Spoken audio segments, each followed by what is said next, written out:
Now, what is identity federation?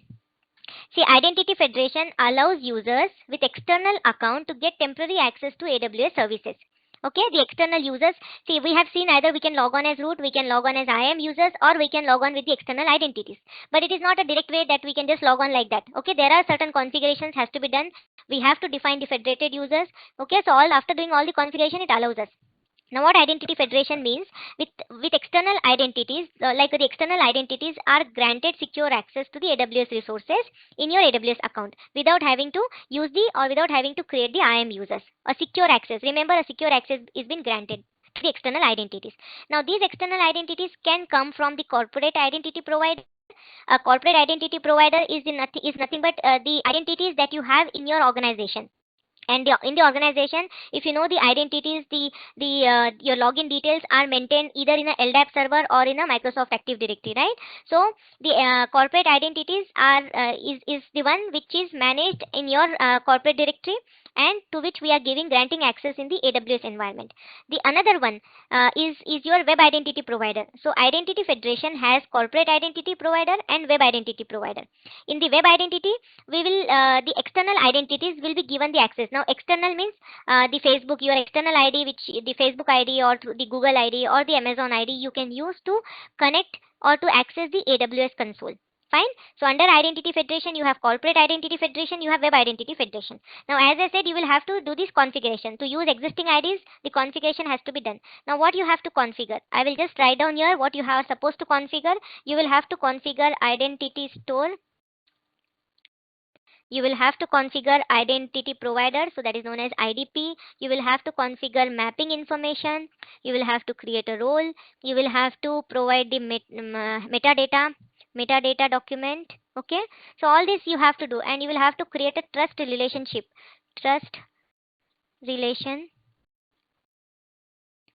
between the provider, service provider, and identity provider, that is IDP, and your service provider. Okay, so I will just explain you how we can do that, but will not be able to show you the complete practical demonstration, but I will explain you this.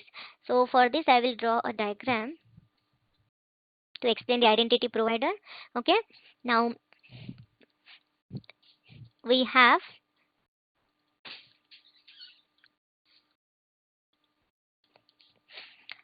this is my organization IDP. Okay, organization identity provider, and on the right side I have service provider. Okay, so service provider is my AWS. Fine. For this example, service provider is my AWS. Let me complete this particular explanation. I will not take up any question before that. Okay, let me just complete this one. So now these two things are there. Now this is my identity provider on the left side. I have AWS, that is service provider, on the right side. Now for identity federation, I will have to build a relationship between these two things. Okay, building a relationship is nothing but this service provider should have the information of IDP. Means I will have to define this here, and this IDP should have the information about the service provider. Okay, so that I can do with the help of a metadata document. Means I will have to generate a metadata document here in the IDP. Okay, so that metadata document which I have generated should be defined.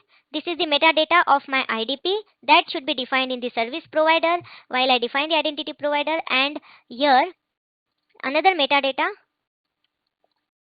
that is about my service provider. Okay, so that I will have to download in my IDP. Means what I said, I will have to build a trust relationship between these two. Means this should be able to recognize this cell. Means the identity provider should be able to recognize the service provider, and the service provider should be able to recognize the identity provider. Okay, and that we do by configuring the things. And in the configuration, you will have to define, means you will have to generate a metadata in your corporation, in your organization, by using a IDP you generate, and that you define it in here in the AWS environment. I will show you where you can define that. And the AWS metadata you will have to download here in your organization, and you will have to define that.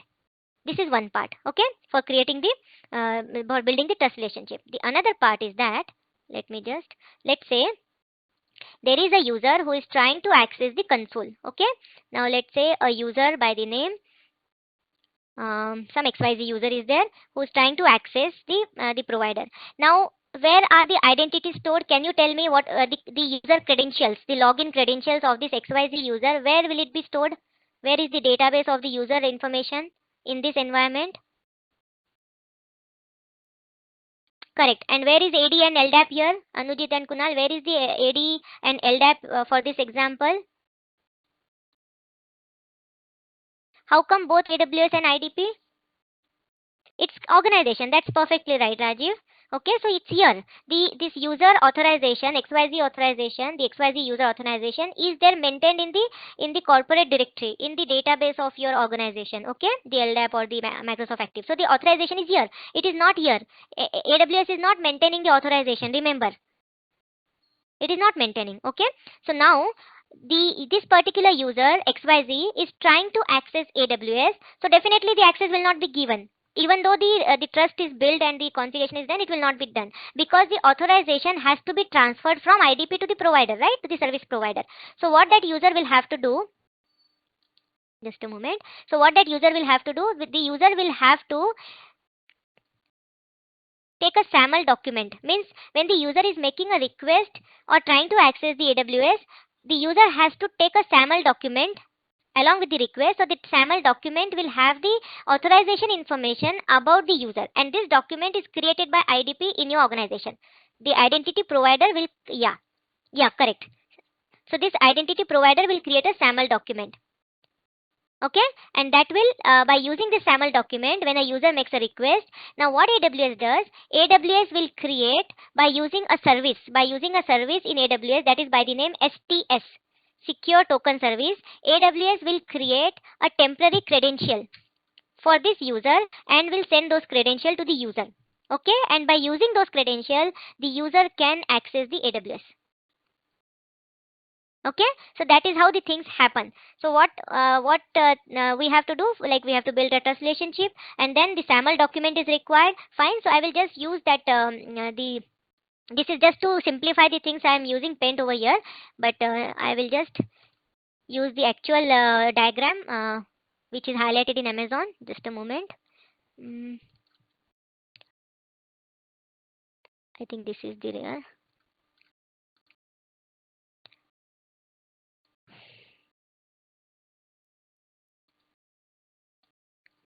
Yeah, this is the actual diagram. Okay, but just to simplify, I use my own. STS is Secure Token Service. That is another service.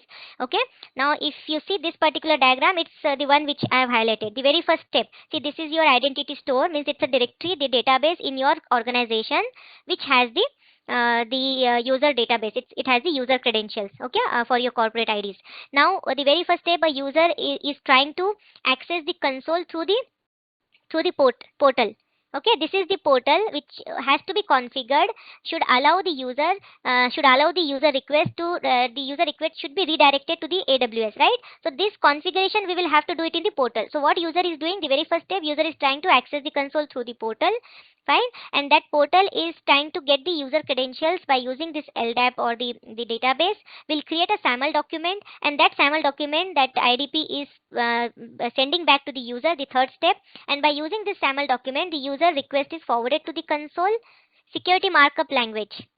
Okay, now what that user is doing, so it is taking the SAML document and the request is going to the this AWS single sign-on endpoint, SSO endpoint. Now what does SSO endpoint does, it's internally it will communicate with STS, the security token service, which will generate a temporary credential by using the role. We have already, the role should be already predefined, okay? Because see, this is an external identity to whom we are granting the access.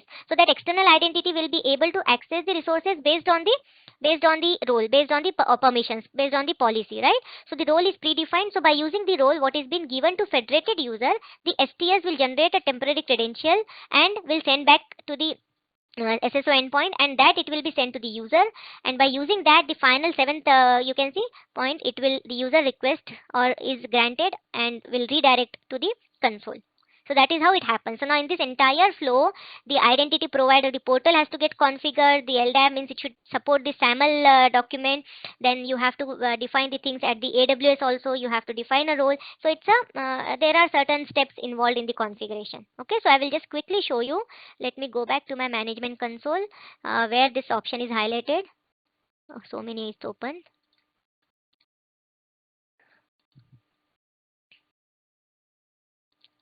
Identity provider. Okay, now create provider. This is nothing but the one which I showed you. This, where it is gone, yeah, this identity provider. So as I said, no, this particular, the identity provider information should be there defined in AWS, and the service provider information should be defined in IDP.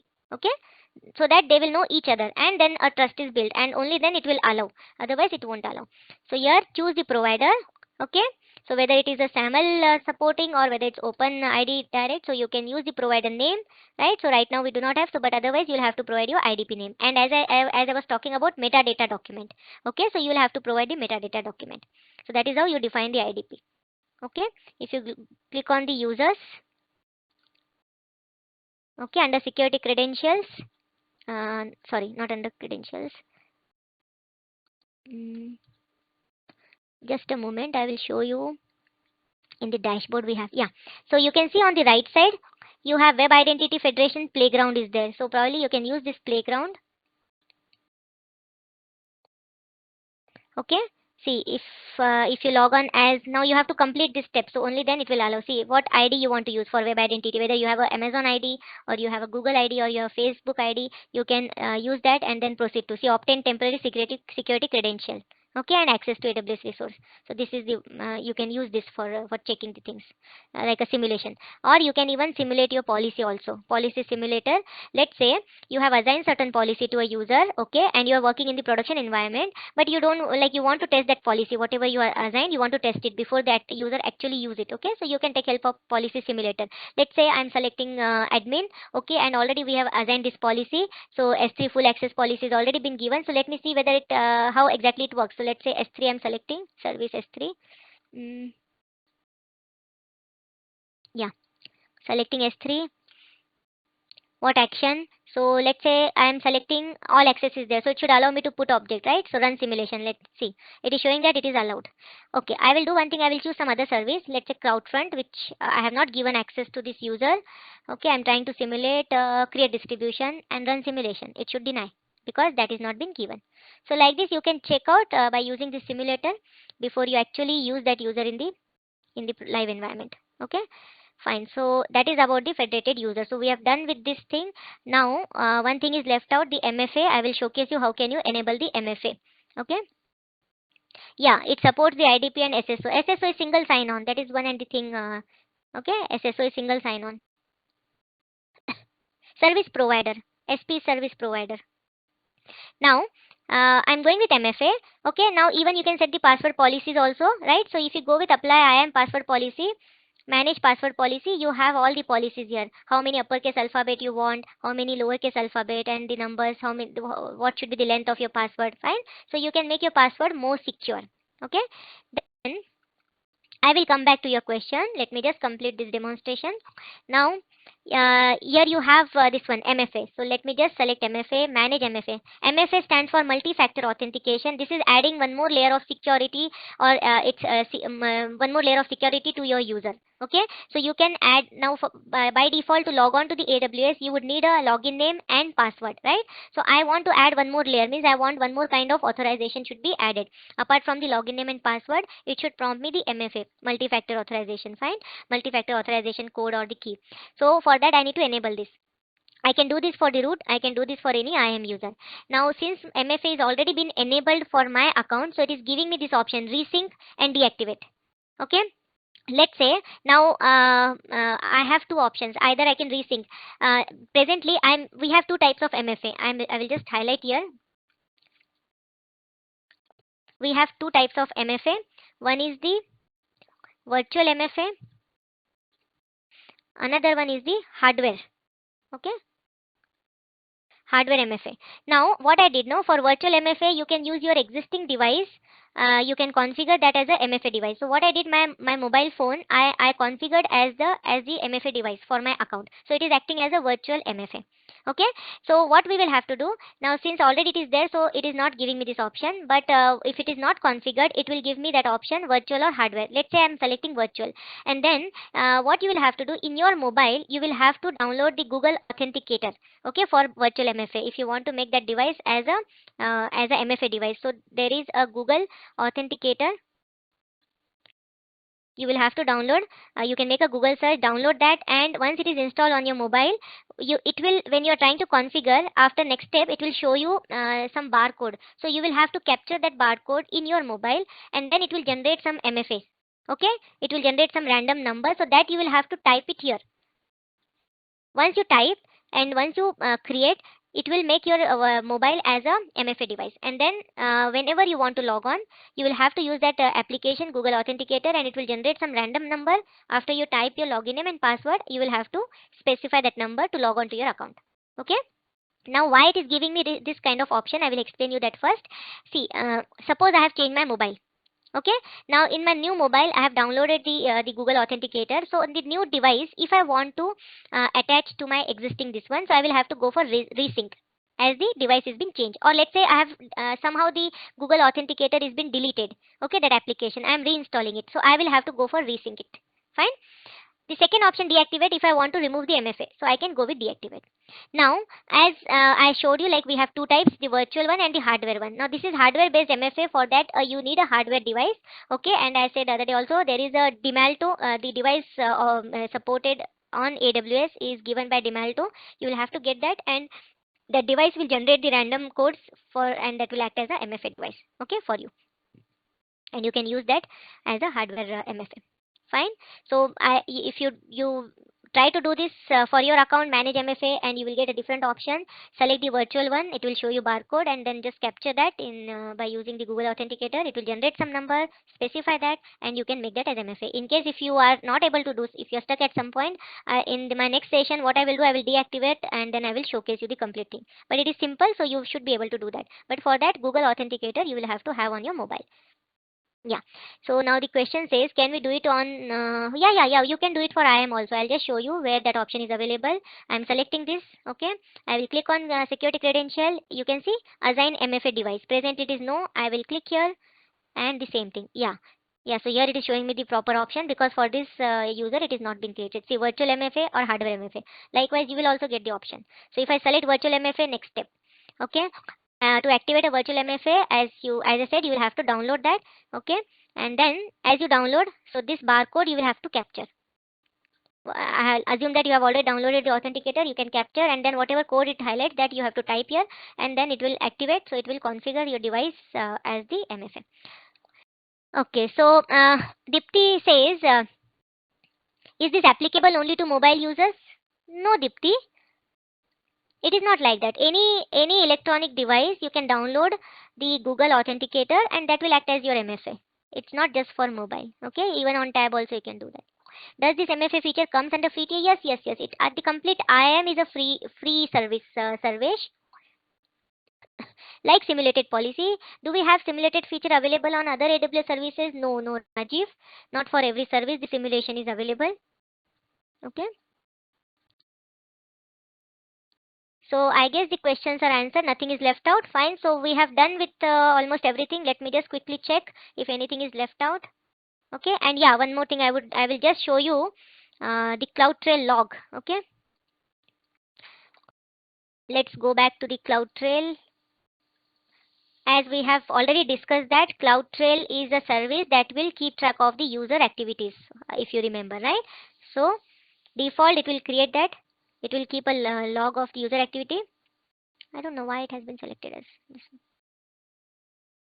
Just a moment. If you want, you can create a log file also. We will discuss the demonstration of CloudTrail, but you can see here.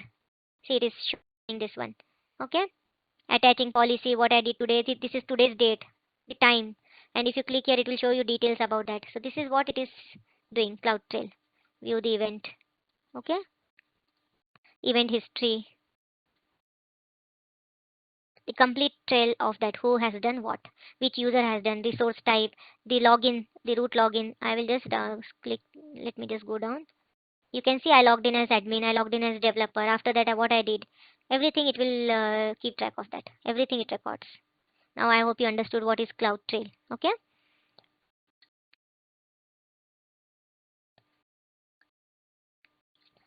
I selected North Virginia.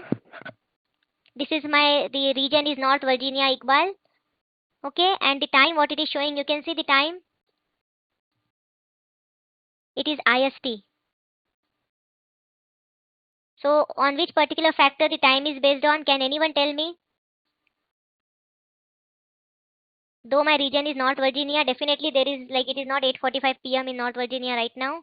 On which factor is the timestamp highlighted? Very good. It is based on the account. Okay. So while creating account, I had to provide my information, right? My location, my information. Very good. So based on my account, it is giving me the timestamp, the time. Okay. Fine. So yeah, we have done with the things. Nothing is left out. Just quickly, I'm going to the knowledge check. Let's do a knowledge check, guys. You should be able to answer the things now.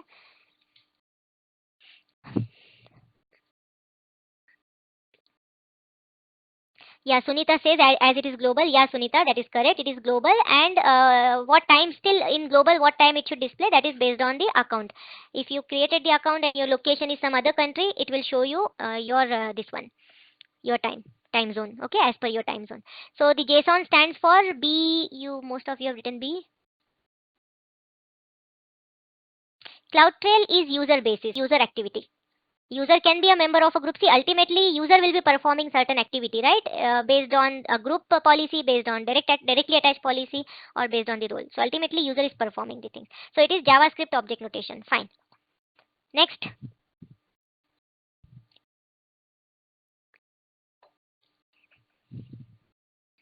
Next question. What is the effect statement in a JSON policy says? Fine. It should be only allowed or denied. What permissions would the Amazon EC2 full access policy give to a user?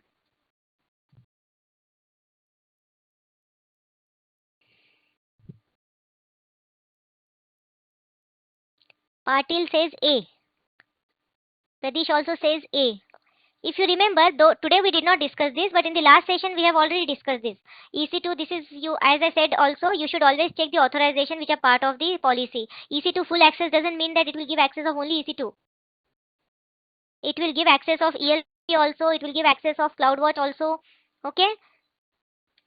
I think you have missed this also, forgot. You have not revised. I'll just go back. This already we discussed in last session. EC2 full access. See all the services highlighted here. EC2, the ELB, the auto scaling and CloudWatch. Okay? All this you will get the access. So just don't go with the names.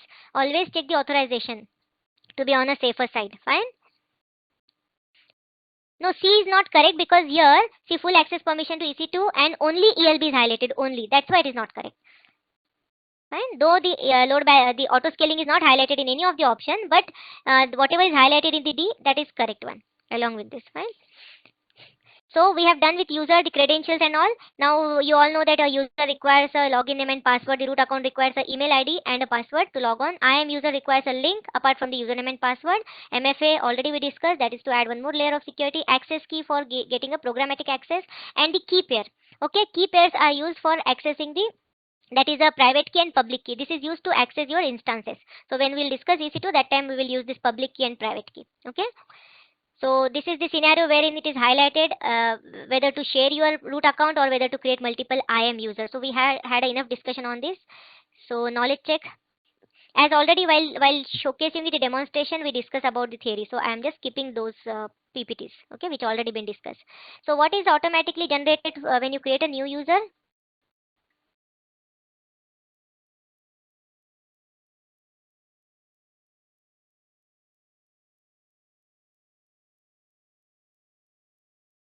Yes, so all of you are correct. The access key and secret access key will be auto generated. What is the first step when you set up an AWS account?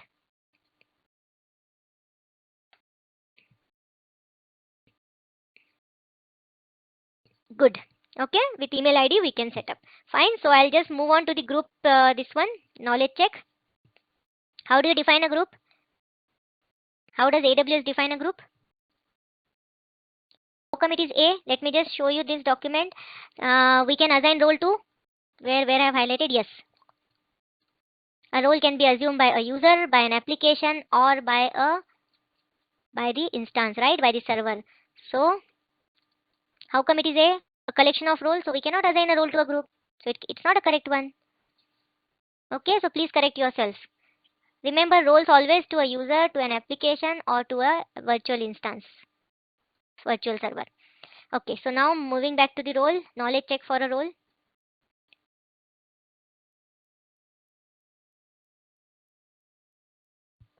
How do you assign permissions to users, group, and role? Yes, there is just one way. Only policy. Okay, so all of you are right. Only policy, that is written in JSON. Policy document is written in JSON. So policy will have the authorization. By default, neither the user nor the group and even the role will not have any kind of permission. It's only the policy will have the permission. Remember this. Okay, so the best practices are highlighted. So I want you to go through these best practices. Whatever we discussed so far, it's highlighted here. Always remember that grant the least permission for the user, for the IAM user, and then you can change the permission as required. Fine. So just go through this. It's already been discussed, these things, how to assign rights, permissions, and all that stuff. In case still if you have any doubt with any of the point highlighted in the PPT, you can come back. Okay, but since it is discussed, I'm not going with the thing, so I will just go with the knowledge check quickly. How does MFA stand for? Multi-factor authentication, correct? Which AWS tool is used to track, monitor, and log IAM user activity? You can all answer this because I have showcased you the demo of this. So there is a practice assignment also for IAM. So do this, go to this. It's very simple. You will have to create two users which require full access to EC2. Then you have to create one user for which you want to give admin access. Another user you want to give the S3 read only access. So like this, total 4 users you are supposed to create. So for the first one, for this first you can say set of user, you can create a group and then attach a policy EC2 full access policy to a group and then put the user. And for this next two, either you can use a role or you can directly attach the policy. So you can do this as an assignment hands-on. Okay, fine.